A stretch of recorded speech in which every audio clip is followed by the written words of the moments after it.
Hello students, चलिए start करते हैं chapter number 9 issue of share के नेक्स्ट क्वेश्चन नंबर 78 के साथ। Saregama limited invited applications for issuing 80,000 equity shares of ₹100 each at a premium of ₹10। The amount was payable as follows. तो ये हमें कुछ डिटेल्स दे रखी है कि कितना एप्लीकेशन इन्वाइट किया गया, कितने का शेयर है और कितना प्रीमियम है। तो चलो उसकी जल्दी से एक समरी बनाएंगे यहाँ पर।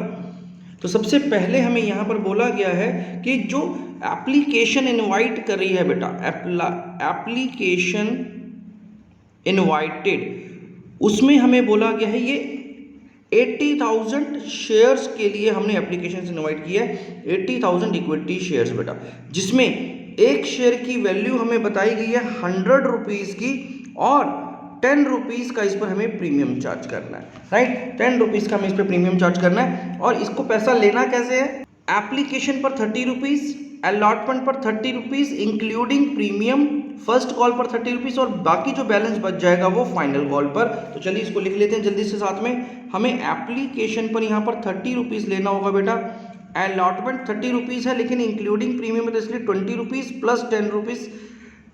फर्स्ट कॉल पर भी हमें 30 रुपीज़ को ही चार्ज करना है और बैलेंस जो भी बच गया वो हमारा फाइनल कॉल पर हो जाएगा। तो यहाँ पर जो बैलेंस बच गया वो 20 रुपीज़ का बच रहा है बेटा, वो 20 रुपीज़ का बैलेंस बच रहा है, तो वो हमारा फाइनल कॉल पर चार्ज होगा जो कि बैलेंस बच गया। तो एप्लीकेशन हो गया, अलॉटमेंट हो गया, फर्स्ट कॉल हो गया और फाइनल कॉल हो गया। राइट, इसके बाद अब हमें बोल रहा है application of 1,20,000 shares were received. अब जो एप्लीकेशन आई है, लोगों ने जो अप्लाइड किया है वो है 1,20,000 इक्विटी शेयर्स के लिए, जबकि आपने इनवाइट कितने की किया है? 80,000 का। ठीक है, तो फिर क्या हुआ? Allotment was made on pro rata basis to all the applicants. तो कंपनी ने सभी के सभी लोगों को शेयर्स दिए हैं लेकिन कम शेयर्स दिए हैं, प्रो राटा बेसिस पर दिए हैं। 120 शेयर्स पर 80 शेयर्स दिए हैं बेटा। राइट, 12 शेयर्स पर 8 शेयर्स दिए हैं। तो ये आपको अब समझ में आ गया होगा अच्छे से कि प्रो राटा का रेशो क्या होता है। Excess money received on application was adjusted on sum due on allotment. और जितना भी एक्सेस अमाउंट अब हमारे पास हो गया, देखिए ना कैसे एक्सेस अमाउंट हो गया। आपके पास लोगों ने भेजे हैं 1,20,000 शेयर्स के पैसे और आपने उनको दिए कितने हैं? 80,000 शेयर्स। तो 40,000 शेयर्स का पैसा आपके पास एप्लीकेशन के टाइम पर एक्स्ट्रा आ गया। वो जो एक्सेस अमाउंट है वो अब हम लोग क्या करेंगे? एडजस्ट कर देंगे अपनी अलॉटमेंट वाली कॉल पर बेटा, जब हम लोग अलॉटमेंट की कॉल करेंगे। ध्वनि who was allotted 1,600 shares failed to pay allotment money। तो चलो यहाँ पर एक इन्वेस्टर है ध्वनि, इसने कुछ शेयर्स के लिए अप्लाई किया होगा, हमने इसको कुछ अलॉट किए होंगे। तो यही अब हमें यहाँ पर बात लिखनी है। तो ध्वनि को हमने अलॉट कितने किए थे बेटा? 1600 शेयर्स। तो 1,600 शेयर्स हमने इसको अलॉट किए थे बेटा। तो अप्लाई इसने कितने किए होंगे अभी हम लोग निकाल लेंगे, अभी निकालेंगे बाद में। ठीक है, पहले क्वेश्चन को पूरा रीड कर लेते हैं। इसके बाद बोल रहा है फेल्ड टू पे अलॉटमेंट मनी, और ये एप्लीकेशन देने के बाद अलॉटमेंट मनी पे नहीं कर पाई ध्वनि। तो यहाँ पर इसका कॉल्जिन एरियर हो गया बेटा, डिफॉल्ट हो गया यहाँ से। अब इसके बाद क्या हुआ? फिर अब बात कर रहा है सरगम हु अप्लाइड फॉर 6,000। तो देखो बेटा, सरगम का क्या बोला है? सरगम ने अप्लाई किया हुआ था बेटा 6,000 शेयर्स के लिए। अब कितने अलॉट किए वो हम लोग अभी बाद में निकालेंगे, पहले क्वेश्चन को पूरा कर लेते हैं जल्दी से। डिड नॉट पे फर्स्ट कॉल मनी, और इसने क्या किया है? एप्लीकेशन दे दिया, अलॉटमेंट भी दे दिया लेकिन फर्स्ट कॉल मनी नहीं दिया। These shares were forfeited immediately after first call. और ये सारे के सारे जितने भी हमारे डिफॉल्ट हुए वो सारे के सारे शेयर्स हमने कब फॉरफिट कर दिए? फर्स्ट कॉल के बाद। तो यहीं पर हमने इनके शेयर्स को बेटा फॉरफिट कर दिया, हमने इनके शेयर्स को फॉरफिट कर दिया, क्योंकि यहाँ पर हमने अलॉटमेंट पे फॉरफिट नहीं किया तो इससे भी हमने फर्स्ट कॉल मांगी होगी तो इसने भी ये नहीं दी, तो हमने ये शेयर्स फॉरफिट कर दिए बेटा। 2,000 of these shares including all the shares of Dhwani were issued to Tarang at ₹95 per share as 80 paid up। इसका मतलब क्या हुआ? अब यहाँ पर जितने भी शेयर्स हमारे फॉरफिट हो रहे हैं उसमें से हमने 2,000 शेयर्स को क्या कर दिया बेटा? री इशूड।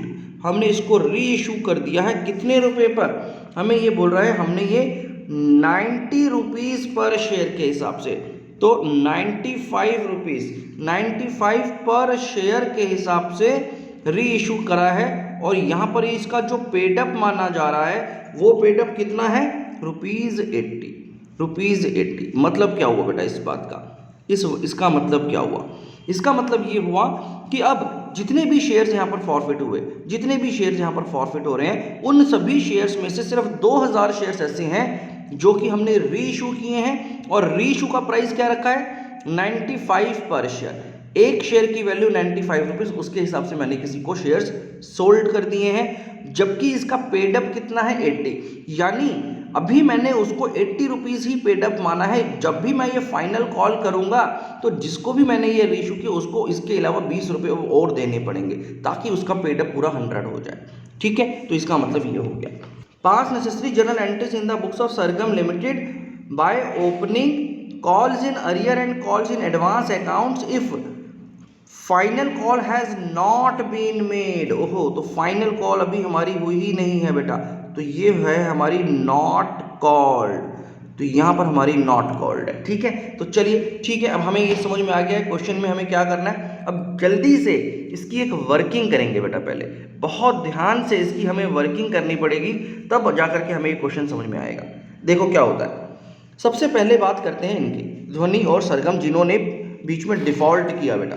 देखो हमारा जो प्रो राटा में हमने अलॉटमेंट किया उसका एक रेशो होगा बेटा, उसका एक रेशो है।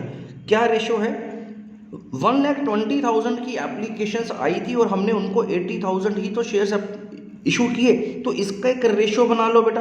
क्या रेशो बन गया, ऐसा क्या अमाउंट आ गया जिससे हमारा ये रेशो बन करके आ जाएगा। तो बेटा अगर आप इसको देखेंगे तो इसका रेशो बन जाएगा 3:2। 3:2 3:2 कैसे बन गया, आप इसको काटो बेटा, आपस में इसको काट लो, आई बात समझ में। यानी जिसने 3 शेयर्स के लिए अप्लाई किया था उसको आपने 2 शेयर्स दिए, जिसने 3 शेयर्स के लिए अप्लाई किया था बेटा उसको आपने 2 शेयर्स अलॉट किए। इसका मतलब ये हुआ जिसने 120 शेयर्स के लिए अप्लाई किया था उसको आपने 80 शेयर्स दिए, जिसने 12 शेयर्स के लिए अप्लाई किया था उसको आपने 8 शेयर्स दिए। ओवरऑल इन्होंने मिलकर के 1,20,000 शेयर्स के लिए अप्लाई किया था, आपने इनको 80,000 शेयर्स दिए। तो ये हमारा रेशो बन गया 3:2 का। अब हम क्या करते हैं बेटा, इस रेशो से क्या करते हैं, देखो हमें निकालना है कि ध्वनि ने कितने शेयर्स के लिए अप्लाई किया होगा। तो चलो उसकी वर्किंग यहाँ पे करके दिखाता हूँ। अब शेयर्स अप्लाइड बाय ध्वनि, अब कितना शेयर्स के लिए उसने अप्लाई किया उसके लिए हमारे पास एक बेसिक सा फॉर्मूला है बेटा। देखो क्या करना है, आपको क्या दे रखा है, आपको 1600 शेयर्स दे रखे हैं जो कि हमने क्या किए, उसको अलॉट किए, वो मैंने यहाँ लिख दिए। अब मुझे निकालना क्या है कि उसके कितने अप्लाइड है। तो अप्लाइड वाला रेशो क्या है बेटा, अप्लाइड वाला रेशो क्या है, अप्लाइड वाला रेशो है 3। तो यहाँ पर मैंने लिख दिया 3, सबसे ऊपर पहले लिख देंगे 3, जिस चीज़ को मुझे निकालना है मैं वो पहले लिखूंगा।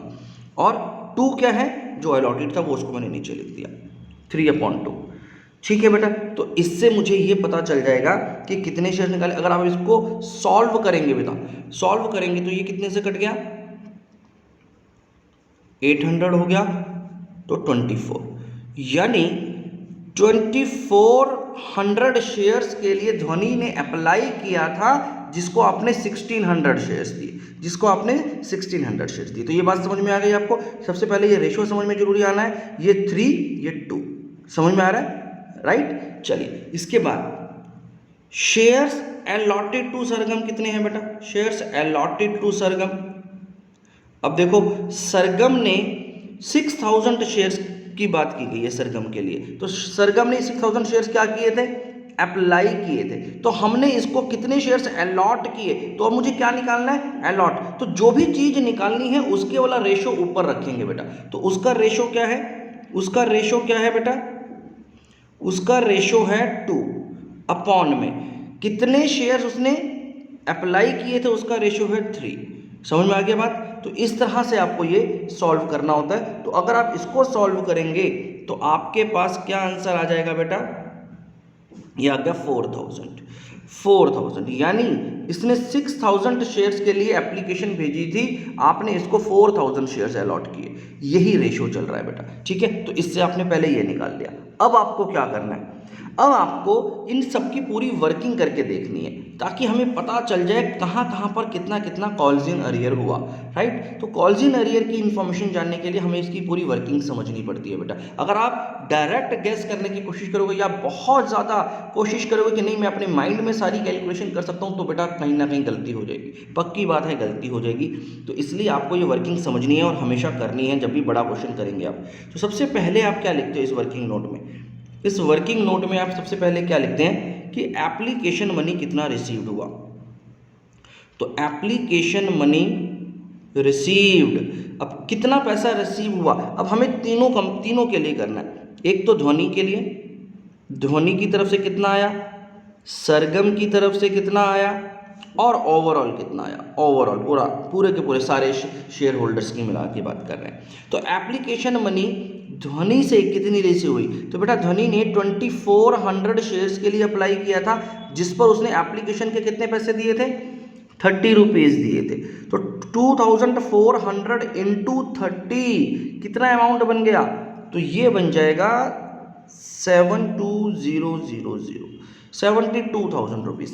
तो 72,000 रुपीज़ तो मुझे ध्वनि ने दिए। सरगम ने 6,000 शेयर्स पर 30 रुपीज़ दिए बेटा। 6,000 शेयर्स पर 30 रुपीज़ के लिए अप्लाई किया उसने बेटा।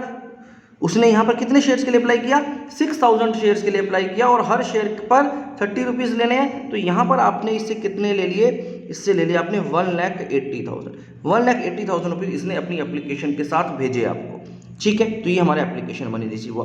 ओवरऑल अगर मैं बात करूं तो टोटल मेरे पास 1,20,000 शेयर्स के लिए अप्लाई किया गया था, जिस पर मैंने 30 रुपीज़ चार्ज किए। तो यानी यहाँ पर आ गया मेरे पास 36 लाख रुपीज़।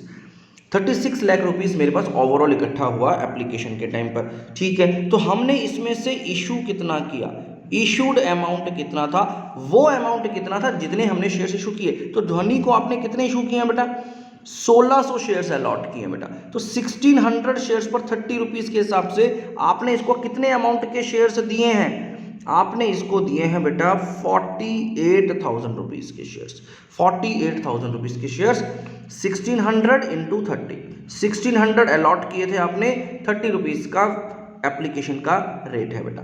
इसके बाद सरगम की बात करें तो सरगम को आपने 4,000 शेयर्स अलॉट किए हैं 30 रुपीज़ के हिसाब से। तो यहाँ पर कितना बन गया, इसका बन गया 1,20,000 रुपीज़ इशू किए हैं आपने, यानी 1,20,000 रुपीज़ की वैल्यू के शेयर्स आपने इसको इशू किए बेटा, ठीक है। अब ओवरऑल अगर बात करें तो हमने सबको मिलाकर के 80,000 शेयर्स इशू किए हैं 30 रुपीज़ एप्लीकेशन प्राइस पर। तो कितना हो गया, तो ये हो गया बेटा 24 लाख के शेयर्स आपने इशू किए हैं, जबकि आपके पास आया कितना था, 36 लाख, ठीक है। तो इसका मतलब आपके पास कुछ एक्सेस अमाउंट है बेटा, आपके पास सबका कुछ एक्स्ट्रा अमाउंट आया हुआ है। तो यहाँ पर एक एक करके देखते हैं। तो ध्वनि का कितना आ गया बेटा, तो ध्वनि का आ गया आपके पास 24,000 रुपीज़, ये हमारे पास एक्स्ट्रा आया हुआ है। सरगम का कितना आया हुआ है बेटा, सरगम का आया हुआ है बेटा 60,000 रुपीज़ एक्स्ट्रा आया हुआ है, ठीक है ना। 180 भेजा था आपने, 120 के ही शेयर्स दिए, तो बाकी जो एक्स्ट्रा अमाउंट है वो 60,000 रुपीज़ का है।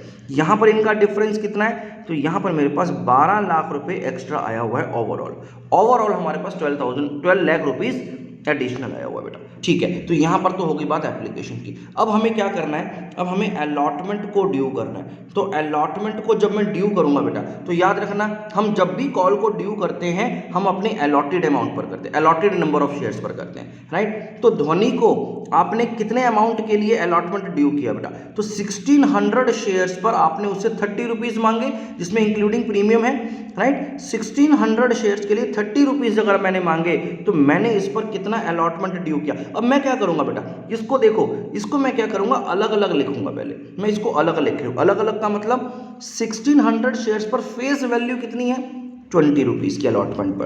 तो इसका मतलब 20 रुपये के हिसाब से मैंने इससे मांगे 32,000। फिर उसके बाद प्रीमियम भी मांगा मैंने इससे 1600 शेयर्स पर 10 रुपये के हिसाब से मैंने कितना प्रीमियम मांगा बेटा, इससे 16,000 रुपीज़ का प्रीमियम मांगा। तो मैंने इसको इस तरह से लिखा, ठीक है। तो आप भी इसी तरह से लिखेंगे। सरगम की बात करते हैं, खैर सरगम का मैं डायरेक्ट लिख सकता हूं क्योंकि यहाँ पर कुछ दिक्कत नहीं है, फिर भी चलो हम लोग इसी तरह से लिख लेते हैं इसको भी। तो सरगम के 4000 शेयर्स के लिए हमने 20 रुपीज़ मांगे, तो कितना हो गया बेटा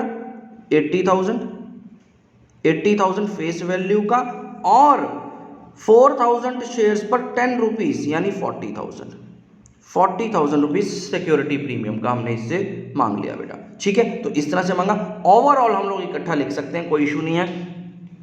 तो ओवरऑल हमने 80,000 शेयर्स के लिए कितने पैसे मांगे, 30 रुपीज़ मांगे बेटा। तो यहाँ पर हमने जो टोटल अलॉटमेंट ड्यू किया वो 24 लाख रुपीज़ का था बेटा। 24 लाख रुपीज़ का हमने टोटल अलॉटमेंट ड्यू करा।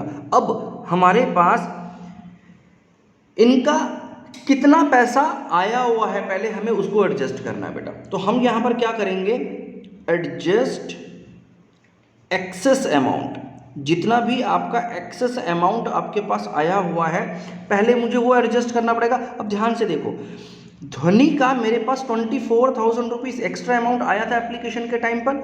अब मैं क्या करूँगा, इस अमाउंट को मैं इन दोनों में से कहाँ पर एडजस्ट कर सकता हूँ। तो बेटा ध्यान रखना, जब भी आप एक्सेस अमाउंट को एडजस्ट करते हैं तो एक्सेस अमाउंट को एडजस्ट सबसे पहले यहाँ पर किया जाएगा, जो शेयर की फेस वैल्यू है उसमें किया जाएगा। यानी ये 24,000 रुपीज़ मेरे यहाँ पर एडजस्ट हो गए बेटा, ये एडजस्ट हो गए। अब उसको इतना पैसा नहीं देना, 24,000 नहीं देना, बाकी का बैलेंस इससे देना पड़ेगा, प्लस प्रीमियम का पूरा पैसा इसका देना है, क्योंकि इसका एक्सेस अमाउंट सारा का सारा यहाँ पर कंज्यूम हो चुका है।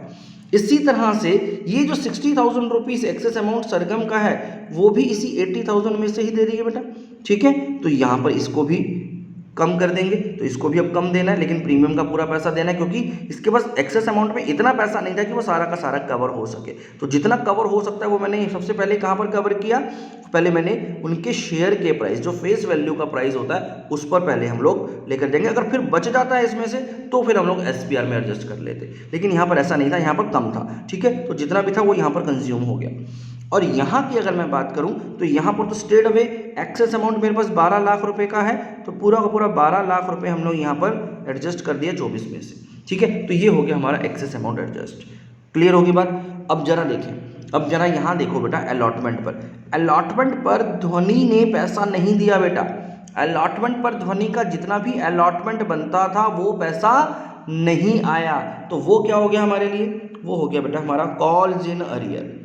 वो हो गया हमारे पास कॉल्स इन अरियर। अब ये कॉल्स इन अरियर कितना हुआ, देखो यहाँ पर ध्वनि ने कितना पैसा देना था आपको, ध्वनि ने कितना पैसा देना था, 8,000 रुपीज़ तो शेयर्स के देने थे, प्लस प्रीमियम का कितना देना था, 16,000 प्लस 16,000 प्रीमियम। यानी टोटल जो अमाउंट हो गया इसका, ये जो टोटल अमाउंट हो गया इसका, ये कितना हो गया बेटा, ये हो गया 24,000 रुपीज़ का ये टोटल अमाउंट है, जो कि कॉल्स इन अरियर में आ गया ध्वनि के नाम पर।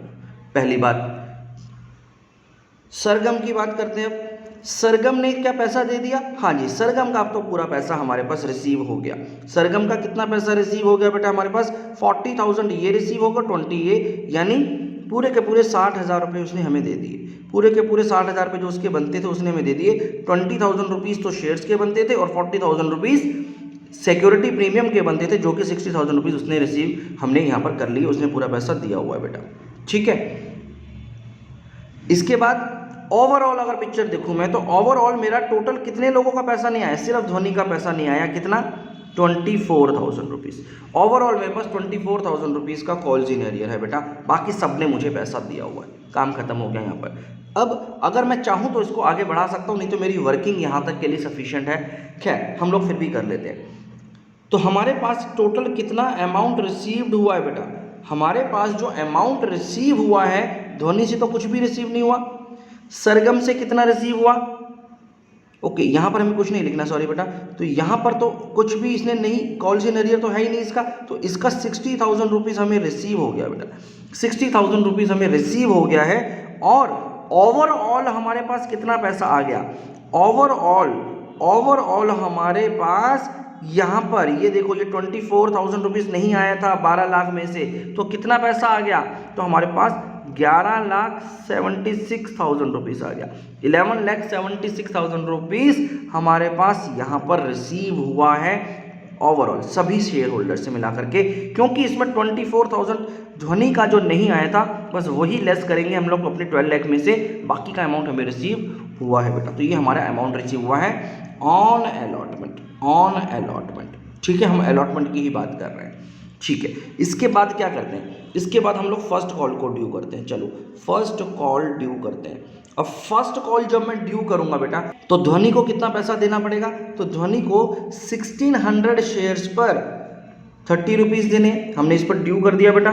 तो फर्स्ट कॉल में इसको कितना ड्यू किया, 48,000, 1600 इंटू 30, 48,000 रुपीज़ अब मैंने ध्वनि पर फिर से ड्यू कर दिए, ऑल्दो उसने भी पिछला पैसा भी नहीं दिया। खैर, सरगम को 4000 शेयर्स पर 30 रुपये देने हैं बेटा, राइट। तो इसका मतलब इसको 1,20,000 रुपीज़ ड्यू कर दिए मैंने फर्स्ट कॉल पर, और ओवरऑल 80,000 पर 30 रुपीज़ मैंने मांगे, यानी कितने पैसे मांग लिए, 24 लैक्स। ओवरऑल मैंने जो ड्यू किया है फर्स्ट कॉल पर वो 24 लैक्स किया। ठीक है, अब देखते हैं जरा हमारा आगे क्या हुआ। अब इसमें भी हमारा कॉल्स इन अरियर हुआ है बेटा, इसमें भी हमारा कॉल्स इन अरियर हुआ। यहाँ देखो फर्स्ट कॉल पर ध्वनि और सरगम दोनों ने ही पैसे नहीं दिए, इन दोनों ने ही हमें पैसा नहीं दिया, तो इन दोनों का कॉल्स इन अरियर मुझे यहाँ पर निकालना पड़ेगा। तो अब बहुत स्ट्रेट अवे है यहाँ पर, क्योंकि 48 बनता था इसका, इसने पूरा का पूरा 48 नहीं दिया, तो ये हमारा कॉल्स इन अरियर हो गया, ये हमारा कॉल्स इन अरियर हो गया। इसी तरह से इसका 1,20,000 रुपये बनता था, इसने ये नहीं दिया, तो इसका ये कॉल्स इन अरियर होगा। टोटल जो मेरा कॉल्स इन अरियर हो गया वो हो गया 1,68,000, इन दोनों का सम 1,68,000 रुपीज़ मेरा टोटल कॉल्स इन अरियर हो गया। तो मुझे अमाउंट रिसीव्ड कितना हुआ बेटा, तो मुझे कितना अमाउंट रिसीव हुआ, मुझे ध्वनि से कुछ रिसीव नहीं हुआ, सरगम से कुछ रिसीव नहीं हुआ फर्स्ट कॉल पर। तो टोटल मेरे पास 24 लाख रुपए आना था, 24 लाख रुपीज़ ये जो आना था उसमें से 1,68,000 नहीं आया। तो अगर मैं इसका डिफरेंस देखूं तो मेरे पास आया कितना, मेरे पास आया 22,32,000 रुपीज़ मेरे पास रिसीव हो गया बेटा। तो चलिए ये तो हो गई हमारी सारी वर्किंग। अब हमें क्या करना है, अब हमें पूरा का पूरा जर्नल एंट्री को समझना है। जर्नल एंट्रीज में ये सारी की सारी वैल्यूज हमने कैलकुलेट करके रख ली हैं, तो इजी हो जाएगी हमारे लिए जर्नल एंट्रीज। तो चलिए स्टार्ट करते हैं अपनी जर्नल एंट्रीज के साथ। तो चलो बेटा यहाँ पे हम लोग जर्नल एंट्री स्टार्ट करेंगे। सबसे पहली जो जर्नल एंट्री हमारे यहाँ बनती है वो बनती है एप्लीकेशन का जो भी अमाउंट हमें रिसीव हुआ है उसकी एंट्री। तो वो अमाउंट हमारे पास कहाँ पर रिसीव होता है, बैंक अकाउंट में। तो बैंक अकाउंट हमारा डेबिट हो जाएगा कितने अमाउंट से बेटा, यहाँ देखो अब आपने यहाँ पूरा वर्किंग कर रखा है 36 लाख रुपीज़ से। तो बैंक अकाउंट में आपके पास 36 लाख रुपीज़ आ गए बेटा। ये हमारा पहला स्टेप होता है जब भी हम लोग इशू ऑफ शेयर्स के क्वेश्चंस को करते हैं। To share application account, application account के नाम पर आ रहा है ये बेटा पैसा 36 लाख रुपीज़ का। तो ये हो गई हमारी फर्स्ट एंट्री, ये हो गई बेटा हमारी फर्स्ट एंट्री। इसके बाद यहाँ पे नरेशन चलो पहले लिख देते हैं इसकी, being application money received on 1,20,000 equity shares, right. हमें इतना ही तो एप्लीकेशन रिसीव हुआ, 1,20,000 इक्विटी शेयर्स पर ही तो हमारे पास एप्लीकेशन आई, तो वो हमने यहाँ पर मेंशन कर दिया बेटा। आगे देखते हैं, अब हमें क्या करना है, इस एप्लीकेशन मनी को ट्रांसफ़र करना है शेयर कैपिटल अकाउंट में। तो लिखते हैं यहाँ पर share application account debited 36 lakhs to, अब यहाँ पर जरा ध्यान से देखेंगे आप, यहाँ पर अब आपको कितना अमाउंट ऐसा है जो कि इशू करना है बेटा। तो आपको 24 लाख रुपीज़ के शेयर्स को इशू करना है बेटा, 24 लाख शेयर्स को इशू करना। तो यहाँ पर आ जाएगा बेटा equity share capital account, capital में उतना ही पैसा जाएगा जितना आप इशू कर रहे हैं। तो ये आ गया 24 लैक्स। बाकी का जो पैसा है, बाकी का पैसा हम लोग क्या कर रहे हैं बेटा, बाकी का पैसा हम लोग एडजस्ट कर रहे हैं 1,20,000 रुपीज़ को, एक्सेस अमाउंट है। इसको हमें कहाँ पर एडजस्ट करना है, इसको हमें एडजस्ट करना है बेटा अलॉटमेंट में, अलॉटमेंट में एडजस्ट कर देंगे। तो यहाँ पर क्या आ जाएगा, to share allotment account, to shares allotment account 12 lakhs. क्या मतलब हुआ यहाँ पर, इसका मतलब ये हुआ जो आपको 36 लाख रुपीस मिले थे बेटा, उस 36 लाख में से आपने ये 24 लाख रुपीस के तो शेयर्स दे दिए लोगों को, और बाकी का जो 12 लाख रुपए था वो अब आप अलॉटमेंट के टाइम पर एडजस्ट कर लोगे, इसलिए आप उसको अभी अलॉटमेंट के अकाउंट में लेकर करके रख दोगे। ठीक है, तो हमारे पास ये एक लायबिलिटी अकाउंट बन गया। ठीक है, तो बस इसका आप एंट्री कर देते हैं, नरेशन लिख देते हैं, being application money transferred to share capital and excess amount to allotment. हमने यहां पर ये इस तरह से ये सारा ट्रांसफर कर दिया बेटा। जो एक्सेस अमाउंट था वो हमने अलॉटमेंट में ट्रांसफर कर दिया, और जो भी एप्लीकेशन पर जो शेयर्स का पैसा बनता था वो हमने शेयर कैपिटल अकाउंट में डाल दिया। तो यहां तक हमारी एक बात हो गई। अब हमें क्या करना है, हमारा एप्लीकेशन की दोनों एंट्रीज हो गई बट आपको मालूम है हर कॉल पे कम से कम 2 एंट्रीज होती हैं, तो यहाँ पर हमारी एप्लीकेशन की 2 एंट्रीज हो गई। अब हम लोग अलॉटमेंट को ड्यू करेंगे, तो सबसे पहले हम लोग ड्यू करते हैं अलॉटमेंट को। तो share allotment account debit, due करने के लिए आपने इसको डेबिट किया। अब ये अलॉटमेंट कितने पर ड्यू होनी है ये भी हमने पूरी कैलकुलेशन करके रखी हुई है। तो यहाँ पर अलॉटमेंट जो ड्यू होनी है बेटा वो 24 लाख रुपीस पर होनी है। तो बस अब आपको यहाँ पर 24 लाख रुपीस पर ये अलॉटमेंट को ड्यू करना पड़ेगा। ये हमने 24 लाख रुपीस की अलॉटमेंट ड्यू करी। इसको अब किस तरह से ड्यू किया आपने, टू शेयर, इक्विटी शेयर लिखेंगे बेटा क्योंकि लिख के आया हुआ है हमारे पास क्वेश्चन में। तो इक्विटी शेयर कैपिटल अकाउंट। अब हमें इसमें कैपिटल अकाउंट में कितना पैसा डालना है, देखिए यहां पर देखो अलॉटमेंट के 20 रुपीज हैं जो कि आपको शेयर्स के लेने हैं, और 10 रुपीज आपका सिक्योरिटी प्रीमियम है। तो आपको दोनों को अलग अलग अकाउंट में डालना पड़ेगा। To security premium reserve account में अलग से डालना पड़ेगा। तो जिसमें से 20 रुपीज का मतलब कितना पैसा यहां पर चला गया, यहां पर अगर मैं 20 रुपीज की बात करूं तो 20 रुपीज ऑफ 80,000 शेयर्स यानी 16 लाख, यानी 16 लाख रुपए आपने शेयर कैपिटल में डाले, और 8 लाख रुपीस आपने सिक्योरिटी प्रीमियम रिजर्व में डाला।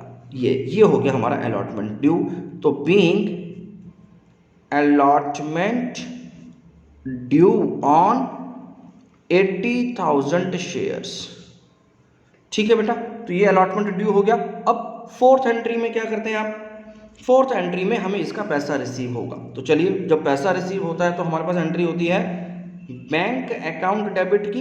अब बैंक में कितना पैसा आएगा वो देखना है, और इस केस में हमारा क्या हुआ था बेटा, अलॉटमेंट के केस में, अलॉटमेंट के केस में हमारा एक कॉल्स इन अरियर था। तो कितना कॉल्स इन अरियर था, यहाँ देखो, ये कॉल्स इन अरियर की डिटेल्स दे रखी है।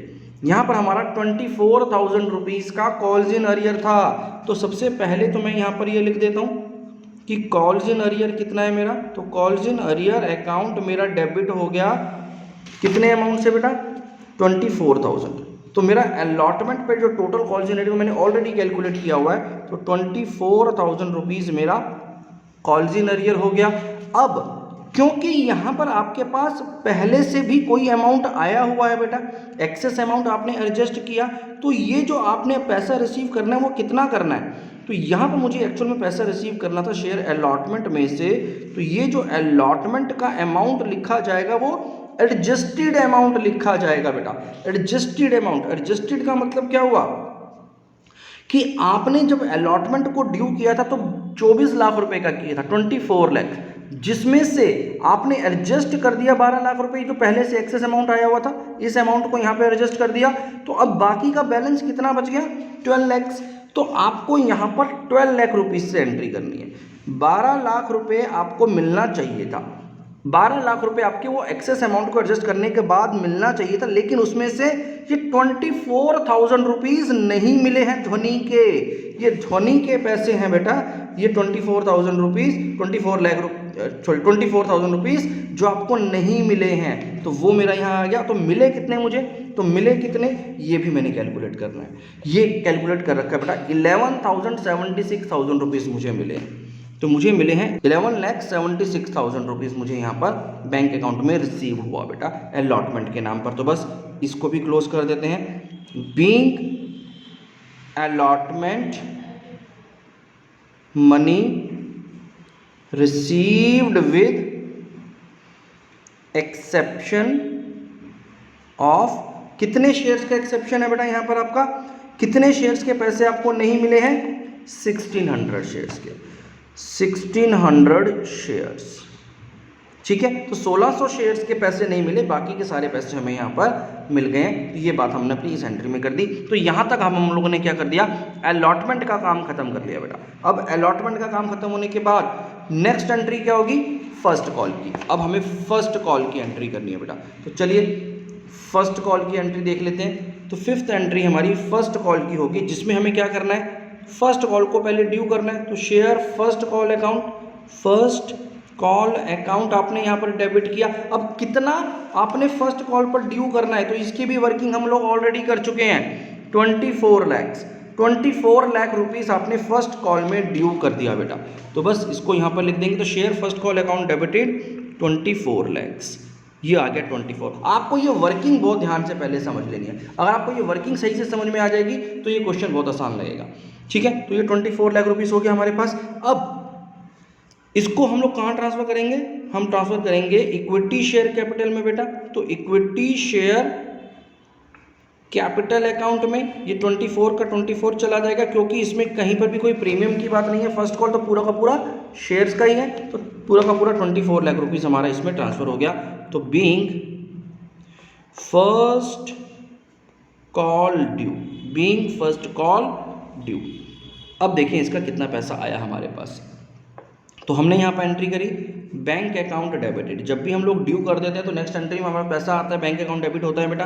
तो बैंक अकाउंट डेबिटेड, क्या मेरा फर्स्ट कॉल में कॉल्स इन अरियर है, तो जी हाँ है। कितना कॉल्स इन अरियर है बेटा, ये रहा मेरा कॉल्स इन अरियर। मेरा जो टोटल कॉल्स इन अरियर है 1,68,000 रुपीज़ का बेटा, 1,68,000 रुपीज़ का मेरे पास कॉल्स इन अरियर है। तो बस वही मुझे यहाँ पर लिख देना है, calls in arrear, calls in arrear account debited.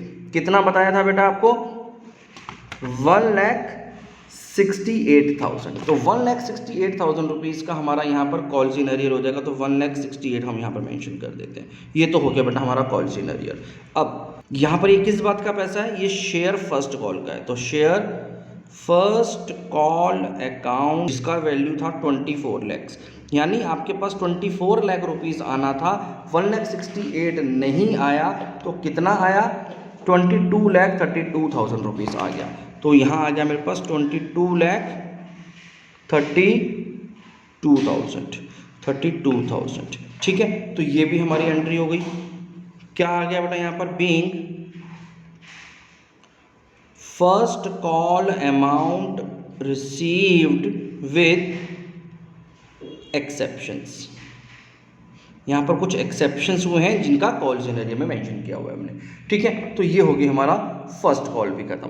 First call को ख़त्म करने के बाद अब क्या करना है आपको, यहाँ देखो बेटा, जैसे ही हमारी फर्स्ट कॉल हो जाएगी उसके बाद हमने क्या करना है, हमने इनके शेयर्स को फॉरफिट करना है बेटा। अब हमें इनके शेयर्स को फॉरफिट करना है। अब फॉरफिट करने के बेटा दो तरीके हैं। एक तो है कि मैं कंबाइंड इन दोनों के शेयर्स को इकट्ठा फॉरफिट कर सकता हूँ, कोई इशू नहीं है, आराम से कर सकता हूँ। मैं एक एंट्री करनी पड़ेगी संभल करके, तो मैं इन दोनों के शेयर्स को इकट्ठा फॉरफिट कर सकता हूँ।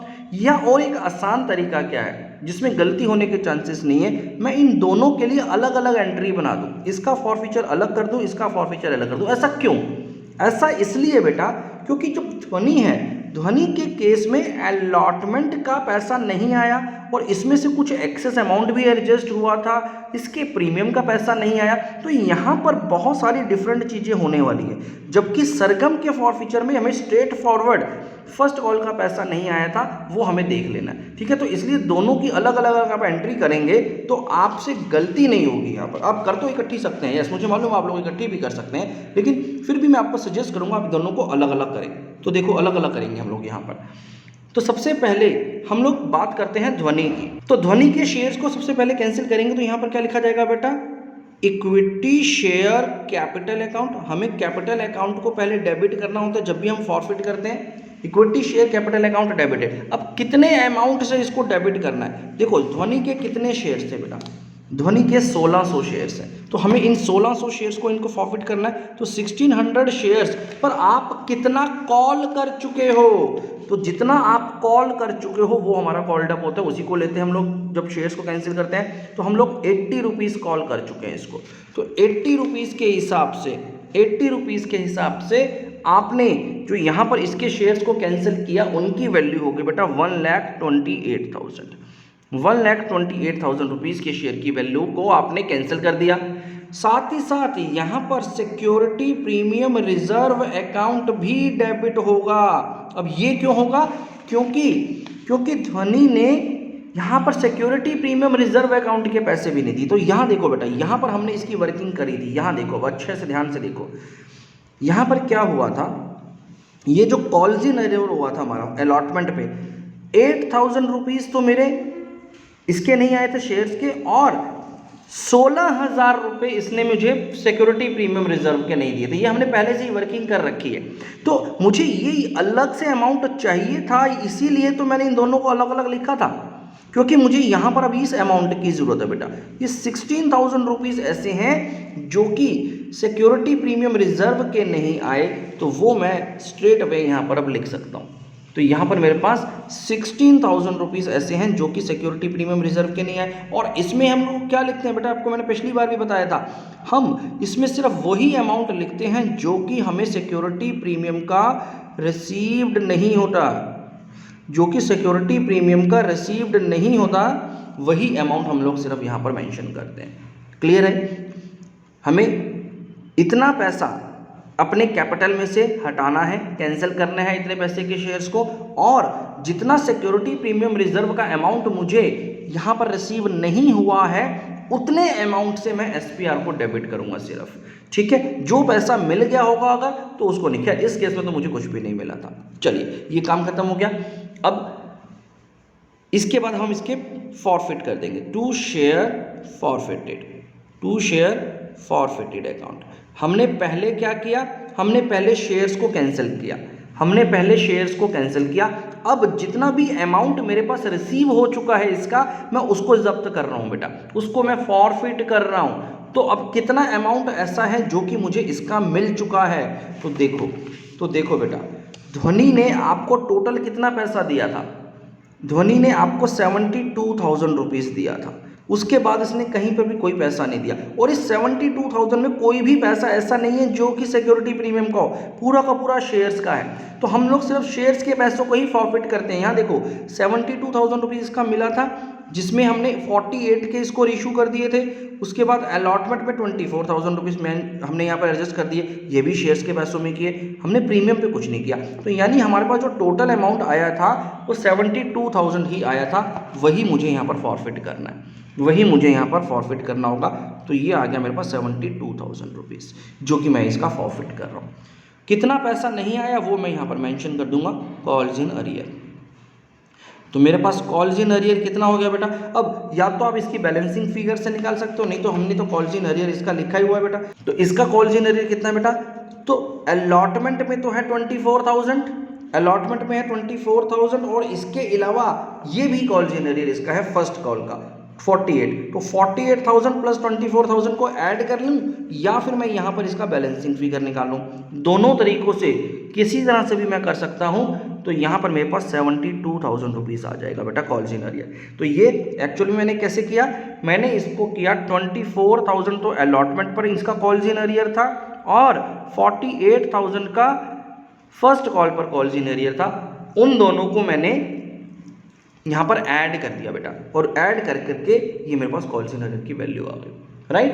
तो ये एंट्री आई होप आपको समझ में आ गई होगी। यहाँ पर हमने क्या किया, being 1600 shares forfeited on non payment, right. तो ये हमने शेयर्स फॉरफिट करे। अब हम दूसरे शेयर्स फॉरफिट करते हैं। अब हम लोग दूसरे पर्सन यानी सरगम के शेयर्स को भी फॉरफिट करेंगे। तो उसके लिए मुझे क्या करना है, यहाँ पर फिर से मुझे सेम एंट्री करनी है। मुझे यहाँ पर इक्विटी शेयर कैपिटल अकाउंट को फिर से डेबिट करना है, कैपिटल अकाउंट डेबिटेड। इस बार कितने शेयर्स हैं बेटा, इस बार सरगम के 4,000 शेयर्स हैं बेटा। यहाँ देखो सरगम के 4000 शेयर्स है, तो मुझे यहाँ पर 4000 शेयर्स पर कितना मैं इसको कॉल कर चुका हूँ, इसको भी मैं 80 रुपीज़ कॉल कर चुका हूँ। जितना हम लोग कॉल कर चुके हैं उतने के ही शेयर्स हम कैंसिल कर रहे हैं। तो 80 रुपीज़ हमने कॉल किया, 20 अभी तक कॉल ही नहीं हुए हैं, ये नॉट कॉल्ड है। तो 80 रुपीज़ यहाँ पर 80 रुपीज़ आ जाएगा हमारे पास। तो 80 रुपीज़ के हिसाब से आपने कितने अमाउंट के शेयर्स को कैंसिल किया बेटा, यहाँ पर कितने अमाउंट के शेयर्स को कैंसिल किया, 3,20,000 3,20,000 रुपीज़ के शेयर्स आपके यहाँ पर कैंसिल हो जाएंगे। और क्योंकि यहाँ पर कोई सिक्योरिटी प्रीमियम रिजर्व का ऐसा कुछ नुकसान नहीं हुआ हमारा, हमें कहीं पर भी ऐसा नहीं हुआ कि हमें सिक्योरिटी प्रीमियम का पैसा ना मिला। सिक्योरिटी प्रीमियम हमने सिर्फ अलॉटमेंट पे मांगा था, तो इसने तो अलॉटमेंट पे पूरा पैसा दिया हुआ है, हमें इसने फर्स्ट कॉल पर पैसा नहीं दिया। तो हमारे को यहाँ पर सिक्योरिटी प्रीमियम को नहीं लिखना है। सिक्योरिटी प्रीमियम SPR अकाउंट हमें तभी मेंशन करते हैं बेटा जब हमें सिक्योरिटी प्रीमियम रिजर्व का पैसा रिसीव नहीं हुआ होता। इस केस में ऐसा कोई केस नहीं है कि हमें सिक्योरिटी प्रीमियम का पैसा ना मिला हो, वो हमें मिला है बेटा। तो जो पैसा मिल गया हम उसकी बात नहीं कर रहे, ठीक है। अब हम लोग बात कर रहे हैं शेयर फॉरफिटेड की। तो हमने इसका कितना अमाउंट रिसीव किया हुआ है शेयर्स के नाम पर, जो कि अब हम लोग फॉरफिट करेंगे, हमें वो निकालना है। और साथ ही साथ इसका जितना भी कॉल्स इन अरियर है वो यहाँ पर मेंशन कर देते हैं। तो calls in arrear account, calls in arrear account, तो हमें कॉल्स इन अरियर इजीली पता चल सकता है बेटा इसका। तो इसका जो टोटल कॉल्स इन अरियर है वो देख लेते हैं, वो कितना है बेटा। तो इसका जो कॉल्स इन अरियर था बेटा सरगम का, ये देखिए सरगम का कॉल्स इन अरियर यहाँ पर तो कुछ नहीं था, यहाँ पर कुछ भी नहीं था। उसके बाद यहाँ पर इसका 1,20,000 रुपीज़ का कॉल्स इन अरियर आ गया बेटा। तो मेरा जो टोटल कॉल्स इन अरियर वो इसी कॉल में हुआ था इसका, तो 1,20,000 रुपीज़ इसका कॉल्स इन अरियर का अमाउंट है। इसको थोड़ा सा आगे लिख देते हैं, 1,20,000 रुपीज़। तो 1,20,000 रुपीज़ का मेरा कॉल्स इन अरियर आ गया बेटा, ठीक है। ये हमारे पास ऑलरेडी मेंशन था, हमने निकाला हुआ था, तो हमने यहाँ पर इसको डाला। बाकी का जो फॉरफिटेड अमाउंट है वो आप इसकी बैलेंसिंग फिगर से इजीली जान सकते हो बेटा। तो कितना अमाउंट हो गया, तो ये हो गया 20 लाख रुपये। 20 लाख रुपीज़ हमारे पास इसका आया हुआ है, जो कि मैंने बैलेंसिंग फिगर से इजीली फाइंड आउट कर लिया बेटा, ठीक है। तो 20 लाख रुपीज़, 20 लाख रुपीज़ यहाँ पर 20 लाख रुपीज़ आपको यहाँ पर इसका आया हुआ था बेटा, जो कि अब हम लोग इसको फॉरफिट कर लेंगे, खत्म होगी बात। इसका भी शेयर्स फॉरफिट हो गया। तो इसकी नरेशन लिख देते हैं बेटा। ये हमने कैसे निकाला बेटा, ये हमने बैलेंसिंग फिगर से निकाला, याद रखना बैलेंसिंग फिगर से निकालेंगे तो आपको हमेशा इजी रहेगा। चलिए, अब being 4,000 shares forfeited on non payment, और आप इसके आगे चाहें तो कॉल पे ले सकते हैं, जैसे कि ऑफ फर्स्ट कॉल, ये भी लिख सकते हैं आप, ठीक है। तो इस तरह से हमारी ये नरेशन बन गई बेटा, खत्म हो गया। यहाँ तक तो काम ठीक है, हमारा काम समझ में आ गया कि हमने इनके शेयर्स को फॉरफिट कर दिया। फाइनल कॉल तो हमने की नहीं, तो इसकी कोई एंट्री नहीं होगी। अब लास्ट काम जो बचा है वो री इशू का बचा है। अब हमें इनके शेयर्स को री इशू करना है। कितने शेयर्स को री इशू करना है बेटा, 2,000 शेयर्स को हमें री इशू करना एट 95 पर शेयर, पेडअप है जिसका 80 रुपीज़। तो ये हमें क्वेश्चन ने डिटेल बताई थी जो हमने समरी में लिखी हुई है। तो बस इसी को यूज़ करके, इसी डिटेल्स को ध्यान में रखते हुए अब हम लोग अपने री इशू की एंट्री करते हैं बेटा। तो चलिए, री इशू के टाइम पर क्या होता है बेटा, री इशू के टाइम पर हमारे बैंक अकाउंट में पैसे आते हैं। तो यहाँ पर आ जाएगा बैंक अकाउंट डेबिटेड। अब कितना पैसा आ रहा है आपके पास, बहुत ही क्लियरली बताया गया बेटा, बहुत ही क्लियरली बताया गया है कि आपने 2,000 शेयर्स को री इशू किया है एट ₹95 रुपीज़ पर। तो टोटल कितना पैसा आ गया आपके पास, तो ये आ गया 1,90,000 रुपीज़ पे आपने शेयर्स को री इशू कर दिया। कितने शेयर्स को, 2,000 शेयर्स को, to share capital account, right.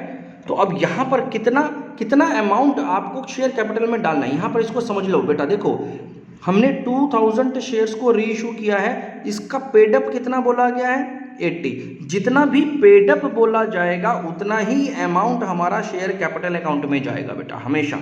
ये क्या है, जितने पर मैंने री इशू किए, ये क्या है, जितना मैंने पेडअप में डाला। तो जितना पेडअप में मानते हैं उतने ही अमाउंट को शेयर कैपिटल में डालते हैं। तो इसका मतलब यहाँ पर कितना अमाउंट आ गया बेटा, यहाँ पर कितना अमाउंट आ गया, तो यहाँ पर आ गया 1,60,000। 1,60,000 रुपीज़ के शेयर्स आपने इसको दिए हैं और लिए कितने हैं उससे पैसे, 1,90,000। 1,60,000 रुपये की वैल्यू के शेयर दिए हैं लेकिन लिए हैं आपने 1,90,000। तो बाकी का आपने क्या ले लिया इससे, सिक्योरिटी प्रीमियम रिजर्व। इसका मतलब जो बैलेंस बच गया हमारा, कितना बैलेंस बच गया यहाँ पर 30,000 रुपीज़। ये 30,000 रुपीज़ आपका सिक्योरिटी प्रीमियम रिजर्व होगा बेटा, क्योंकि आपने इससे ज़्यादा अमाउंट लिया। तो जितना भी एक्सेस अमाउंट आप इससे ले रहे हो वो हमारा सिक्योरिटी प्रीमियम रिजर्व का होता है, राइट। तो ये बात हमें समझ में आ गई यहाँ पर। तो चलो ये एक काम हमने यहाँ पर रीइशू का करा, तो बस अब इसको नरेशन में कन्वर्ट कर देते हैं। तो being 2,000 equity shares reissued at ₹95, ₹80 fully paid up, ₹80 paid up। ठीक है, तो इस तरह से आपकी ये नरेशन हो गई, खत्म। लास्ट एंट्री, बिल्कुल लास्ट एंट्री। अब लास्ट में क्या करते हैं आप, जितना भी आपको री इशू में गेन हुआ होता है उसे हमें कहाँ ट्रांसफर करना है, शेयर कैपिटल में। तो उसकी एंट्री क्या होती है बेटा, share forfeited account debited to capital reserve account. अब यहाँ पर अमाउंट क्या आएगा, चलो उसके लिए फिर से एक बार अपने उसी फॉर्मूला को याद करते हैं। सबसे पहले क्या लिखते हैं बेटा, अमाउंट ऑफ फॉरफिटेड शेयर्स।